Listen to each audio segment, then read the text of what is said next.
വലിയ മഴ പെയ്തു തുടങ്ങി. പോയി വിളിക്കമ്മായി അവളെ. അമ്മായി വിളിക്കാതെ അവള് വരില്ല.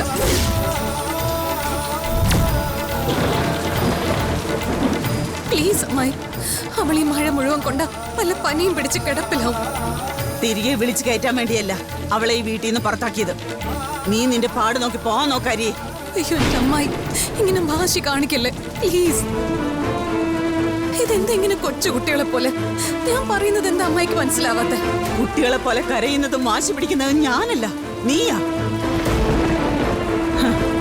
ഞാനിപ്പോ ഒഴുക്കുന്ന കണ്ണീരിന്റെ അർത്ഥം എന്താണെന്ന് നിനക്കിപ്പോ മനസ്സിലാവില്ല. നിനക്ക് മാത്രമല്ല, നിന്റെ അനുജത്തി അഞ്ജലിക്കും എന്റെ കണ്ണീരിന്റെ വില മനസ്സിലായിട്ടില്ല. അതുകൊണ്ടാ അവൾക്കിപ്പോ ഈ മഴയെത്തിരിക്കേണ്ടി വരുന്നത്. അമ്മായി പറയുന്നതൊക്കെ ശരിയായിരിക്കാം, ഞാൻ മനസ്സിലാക്കാനും ശ്രമിക്കാം. പക്ഷെ അഞ്ജലി ഇങ്ങനെ മഴയത്ത് നിർത്താൻ ഞാൻ സമ്മതിക്കില്ല. അമ്മായിക്ക് പറ്റില്ലെങ്കിൽ പറ, ഞാൻ താഴെ വീണ് എഴഞ്ഞു പോയെങ്കിലും അവളെ കൂട്ടിക്കൊണ്ടുവരാം. അമ്മായി ഒരു വാക്ക് പറഞ്ഞാ മതി. ഇവിടുന്ന് ആരും എങ്ങോട്ട് എഴഞ്ഞും പോകണ്ട, പറന്നും പോകണ്ട. ഞങ്ങൾ തീരുമാനിച്ചതിന് മറിച്ചൊരഭിപ്രായമാണെങ്കിൽ നിനക്ക് പോകാം അഞ്ജലിയുടെ കൂടെ. പിന്നെ മഴയും മഞ്ഞും കഴിഞ്ഞ് തിരിച്ച് വീട്ടിൽ കയറാൻ പറ്റില്ല, പറഞ്ഞില്ലെന്ന് വേണ്ട. അമ്മായി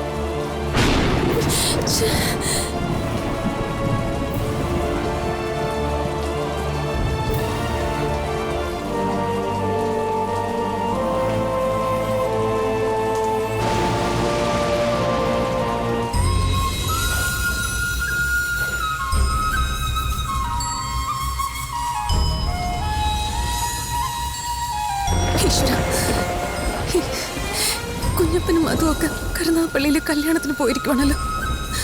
അവരുണ്ടായിരുന്നെങ്കിൽ അവർക്കെങ്കിലും എന്തെങ്കിലും ചെയ്യാൻ സാധിച്ചാൽ. ഇത് വല്ലാത്തൊരു പരീക്ഷണമായി പോയല്ലോ.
ഇവളെന്തിനാ ഇവിടെ കുറ്റിയടിച്ച് നിൽക്കുന്നേ?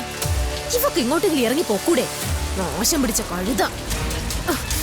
എന്റെ മോളെയും കൂടെ പേര് ചീത്തയാക്കാനായിട്ട് വന്നോളും. നാശം പിടിച്ചത്.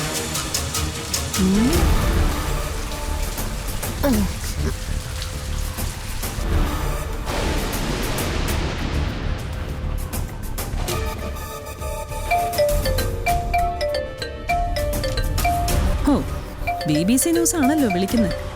ഞാനിട്ട ബോംബ് അവിടെ ഏറ്റു കാണൂ എന്തോ. ഈശ്വരാ, കേൾക്കാൻ സുഖമുള്ള എന്തെങ്കിലും ആയിരിക്കണം ഇവർക്ക് പറയാനുള്ളത്. ആ അമ്മായി, കിടി പെണ്ണെ, നിന്നെ ഞാൻ സമ്മതിച്ചു. സൂപ്പർ. എന്തു പറ്റി ഇത്ര സൂപ്പർ ആവാൻ? എന്ത് പറ്റിയെന്നോ? ഇനി എന്ത് പറ്റാൻ? ഈ വീട്ടിൽ നിന്ന് അഞ്ജലി ഔട്ട്, ശിവരാമേട്ടൻ ഇൻ. ശ്യാമള കരച്ചിലോട് കരച്ചില്. എടി പെണ്ണെ, നിനക്കിതൊക്കെ എങ്ങനെയടി സാധിക്കുന്നത്? അമ്മായി, അമ്മായി പറഞ്ഞു വരുന്നത് എന്താണെന്ന് വ്യക്തമായിട്ട് പറ. എന്തോന്നാ ഈ അഞ്ജലി ഔട്ട്, ശിവരാമേട്ടൻ ഇന്ന്? അത് തന്നെ, നീ പറഞ്ഞതുപോലെ ആ അഞ്ജലി ഒളിച്ചു പോയി കല്യാണം നടത്തിയിട്ട് നമ്മുടെയൊക്കെ മുമ്പിൽ നാടകം കളിക്കായിരുന്നു ഇത്രയും നാള്. ഹോ, ഇപ്പോഴെങ്കിലും ഒന്ന് ബോധ്യപ്പെട്ടല്ലോ എന്റെ അമ്മായി. അത് അറിഞ്ഞു വെച്ചല്ലേ ഞാൻ അവിടെ വന്ന ബോംബ് പൊട്ടിച്ചത്. പക്ഷെ അത് പൊട്ടിച്ചപ്പോ അവള് കൂടെ അവിടെ വേണമായിരുന്നു, ആ അഞ്ജലി. അതാ ഒരു നിരാശ. ഓ, അതൊന്നും ഇനി പറഞ്ഞിട്ട് ഒരു കാര്യമില്ല. എന്തായാലും നിന്റെ പണിയേറ്റു. ശ്യാമള അഞ്ജലിയെ പടിക്ക് പുറത്താക്കി വാതിലടച്ചെന്നേ. അതാ ഞാൻ പറഞ്ഞേ, അഞ്ജലി ഔട്ട് കംപ്ലീറ്റ് എന്ന്. ആണോ? സത്യം? അതേന്ന്. വക്കീല് പെണ്ണ് ദേ നടുമുറ്റത്ത് മഴയും നനഞ്ഞു നിപ്പുണ്ട്. ഹ, അതൊക്കെ പോട്ടെ. അനുപമയല്ല അഞ്ജലിന്ന് വിളമ്പിക്കൊണ്ട് നടന്ന ശിവരാമകൃഷ്ണൻ ഇപ്പൊ എന്തു പറയുന്നു? ഹും, എന്തോന്ന് പറയാൻ. അങ്ങേരുതേ അണ്ണാക്കില് പിരി വെട്ടിയ മട്ടില് അകത്ത് റൂമിൽ കുത്തി ഇരിപ്പുണ്ട്. ഹോ, എനിക്കത് അറിഞ്ഞാ മതി. സന്തോഷമായി ഗോപിയേട്ടാ, സന്തോഷമായി. അല്ല, ഗോപിയേട്ടനോ? അതാര്? അമ്മായി അത് വിട്. ഞാനൊരു പഴയ സിനിമാ ഡയലോഗ് അടിച്ചതാന്നേ. ഓ, അങ്ങനെ. അതൊക്കെ പോട്ടെ. അവളുടെ കള്ളമാപ്പിളയെ പറ്റി എന്തെങ്കിലും പറഞ്ഞായിരുന്നോ? അതിപ്പോ പറയാൻ എന്തിരിക്കുന്നു. അവളുടെ കമ്പനിക്കാരൻ ഒരു ചെറുക്കനില്ലേ, അവൻ തന്നെ ആള്. അതവള് സമ്മതിക്കുകയും ചെയ്തെന്നേ. ഓ, അപ്പൊ അത്രത്തോളം എത്തിയല്ലേ കാര്യങ്ങള്? ഹ, അല്ല അതെ, എന്നിട്ടിപ്പോ അവൾ എവിടെയുണ്ട്? ആ ചാൻസി റാണി.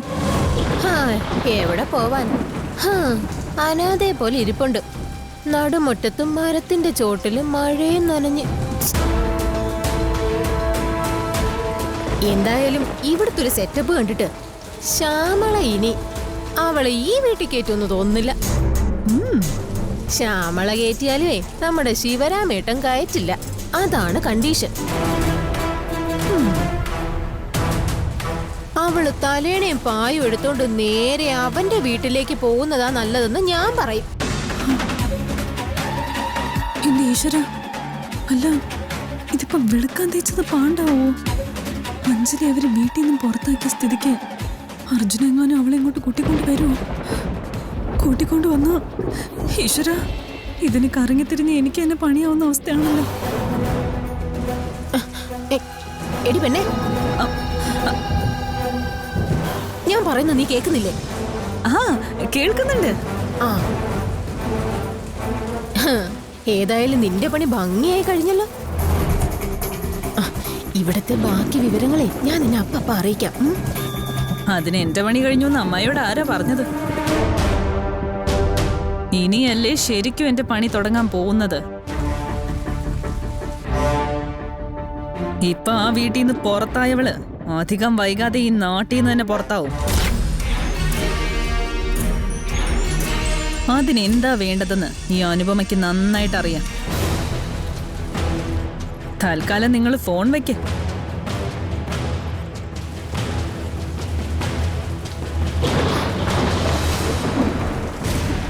വീട്ടിൽ നിന്ന് പുറത്തായവള് നാട്ടിൽ നിന്ന് പുറത്താവുന്നോ എന്ന് പറഞ്ഞ അവൾ എന്തായിരിക്കും ഉദ്ദേശിച്ചത്? എന്തായാലും എന്തെങ്കിലും തൊന്തരവായിരിക്കും എന്നുള്ളത് ഉറപ്പാ.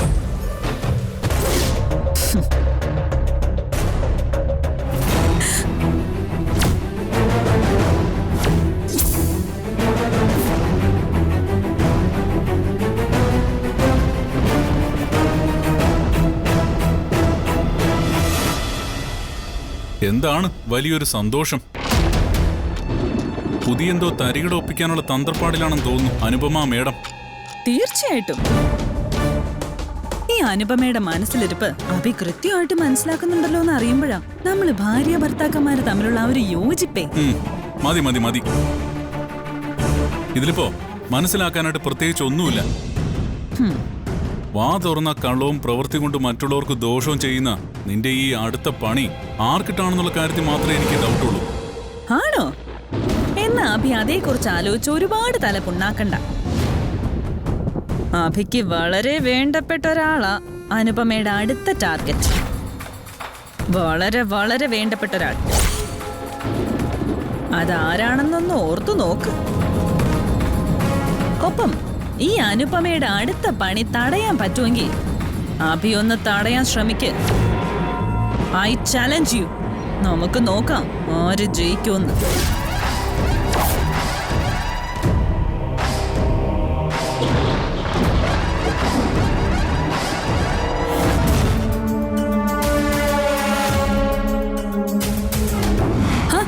അല്ല അതെ, എന്നിട്ടിപ്പോ അവൾ എവിടെയുണ്ട്? ആ ചാൻസി റാണി. അഞ്ജലി. ഇനി അഞ്ജലിയാണ് ഇവള് ടാർഗറ്റ് ചെയ്തിരിക്കുന്നത്.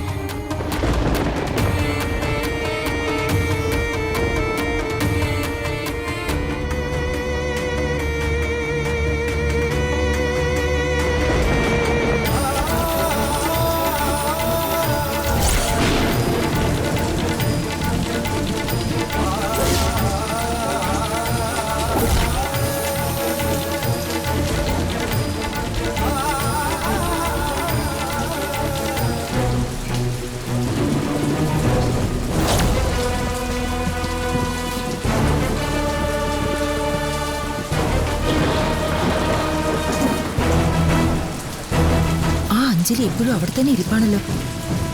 ഈ ശ്യാമള ഇത് എന്ത് കണ്ടിട്ടാ ഈ പെങ്കൊച്ചിനെ ഇങ്ങനെ പുറത്ത് തന്നെ നിർത്തിയിരിക്കുന്നത്? അതാ ഇന്ദിര വന്ന് നമ്മളെല്ലാം വിലക്കിരിക്കുമല്ലേ, ആ വിഷയത്തിൽ ഇടപെടണ്ടാന്ന്.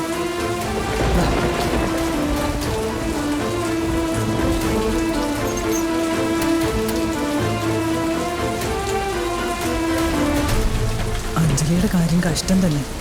നമുക്ക് അങ്ങോട്ട് പോയി ചോദിച്ചാലോ? എന്നിട്ടെന്തിനാ ആ ഇന്ദിരയുടെ വായിരിക്കുന്നത് കേൾക്കാനോ? വെറുതെ ആവശ്യമില്ലാതെ നീ വന്നേ, വെറുതെ വയ്യാവലെടുത്ത് തലയിൽ വയ്ക്കാതെ.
എന്തിനാ അമ്മായി നിങ്ങളിങ്ങനെ സ്വയം പറ്റിക്കുന്നേ? നിങ്ങൾ എല്ലാവരും ചേർന്ന് ആട്ടിയിറക്കിയിട്ടും പോകാതെ അവൾ അവിടെ തന്നെ ഇരിക്കുന്നത് എന്തിനാണെന്ന് അമ്മായിക്ക് മനസ്സിലായോ? എടി പെണ്ണെ, നീ ഒന്ന് കേറി വന്ന് അമ്മാവനോ അമ്മായിയോ വിളിക്കുമെന്ന് കരുതിയിട്ട്.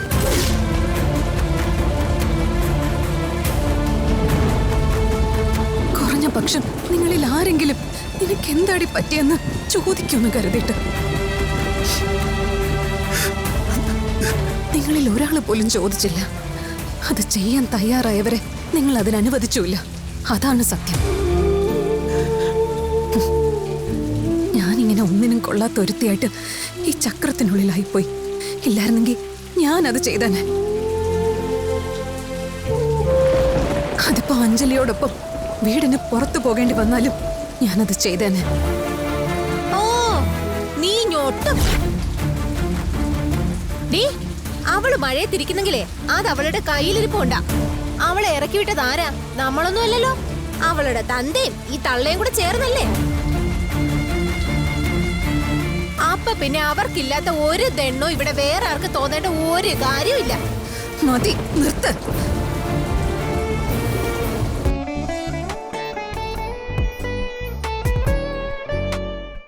അപ്പൊ പിന്നെ അവർക്കില്ലാത്ത ഒരു ദണ്ണോ ഇവിടെ വേറെ ആർക്ക് തോന്നേണ്ട ഒരു കാര്യമില്ല. മതി, നിർത്ത്. നിങ്ങൾ പല പ്രാവശ്യമായല്ലോ ഈ വിഷം ചീറ്റിലും ഏഷണിയും തുടങ്ങിയിട്ട്. ഇനിയെങ്കിലും ഒന്ന് നിർത്തിക്കൂടെ ഈ ദോഷം പറച്ചില്ല? എന്നിട്ട് പോയി കിടന്ന് ഉറങ്ങിക്കൂടെ? മനുഷ്യന്റെ മനസമാധാനം കളയാതെ.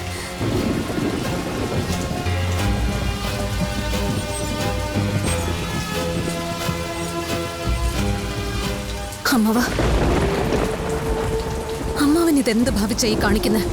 അമ്മായിയുടെ പിടിവാശിയും എടുത്തുചാട്ടവും എനിക്ക് മനസ്സിലാക്കാം. പക്ഷെ അത് ശരിവെച്ചുകൊണ്ട് അമ്മാവനും കൂടി ഇങ്ങനെ തുടങ്ങിയ നിനക്ക് എന്തടി പെണ്ണെ കാര്യം പറഞ്ഞ മനസ്സിലാവില്ലേ?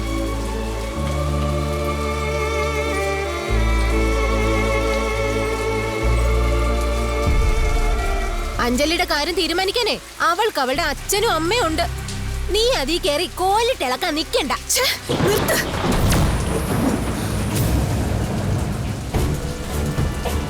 നിങ്ങൾ ഇനി ഒരു അക്ഷരം മിണ്ടരുത്. മിണ്ടിയ നിങ്ങൾ എന്റെ അമ്മയാണെന്ന് ഞാനങ്ങ് മറക്കും. പിന്നെ സംസാരിക്കാൻ പോകുന്നത് വേറൊരു ഭാഷയിലായിരിക്കും. അല്ലേ?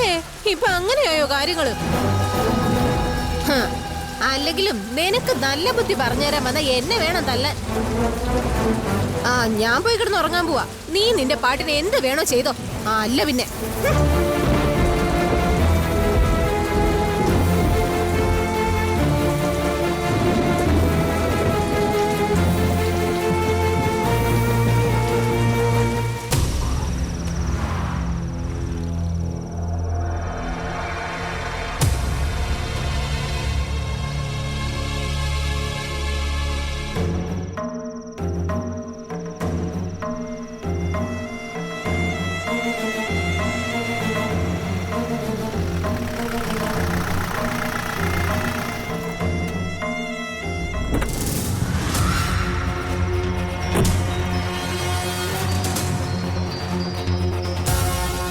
എന്തു പറ്റി അർജുൻ?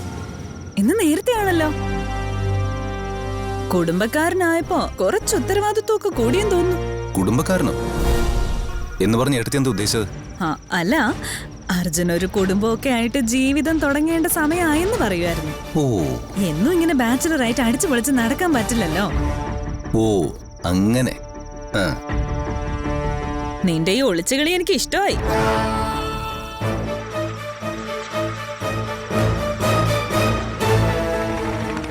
മനസ്സിലായില്ല.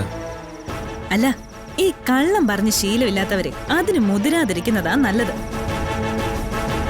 ഉദാഹരണത്തിന് ഇന്നലെ അർജുൻ എന്നോട് കുറെ കള്ളം പറഞ്ഞില്ലായിരുന്നോ?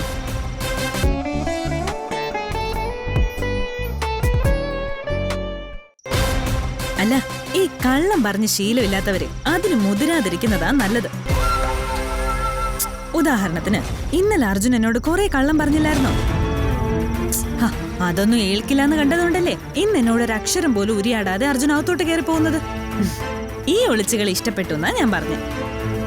എന്ന് പറഞ്ഞ ഞാൻ എന്ത് കള്ളം പറഞ്ഞു എടുത്ത് പറയുന്നത്?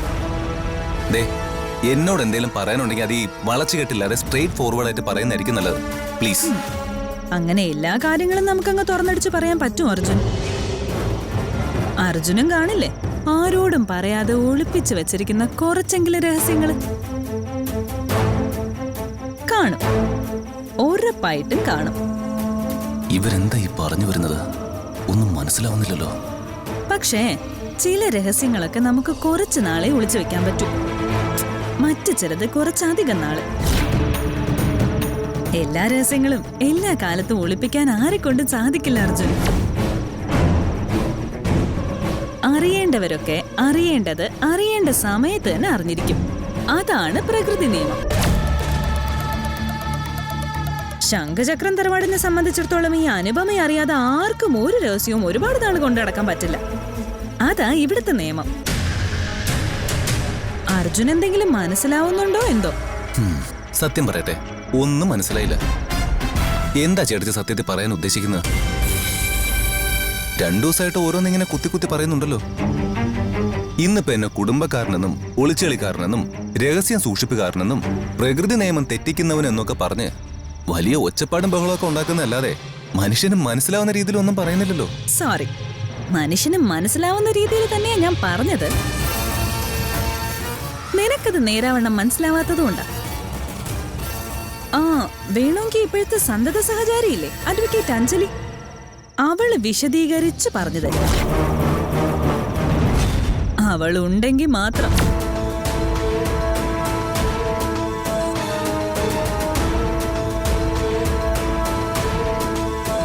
അതെന്താ എടുത്ത് അങ്ങനെ പറഞ്ഞത്? അഞ്ജലിക്ക് എന്താ ഒരു ആവതില്ലായ്മ? ഈശ്വര, ഇനി അവള് ആപത്തിലല്ലോ ആയിരിക്കൂ.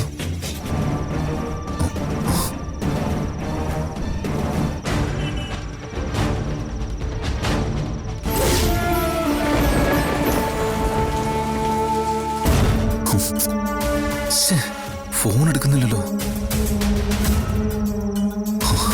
ഈശ്വര, എന്തെങ്കിലും കുഴപ്പമുണ്ടാവോ? ഒന്ന് അവിടെ വരെ പോയി നോക്കിയാലോ? പോയി നോക്കാം.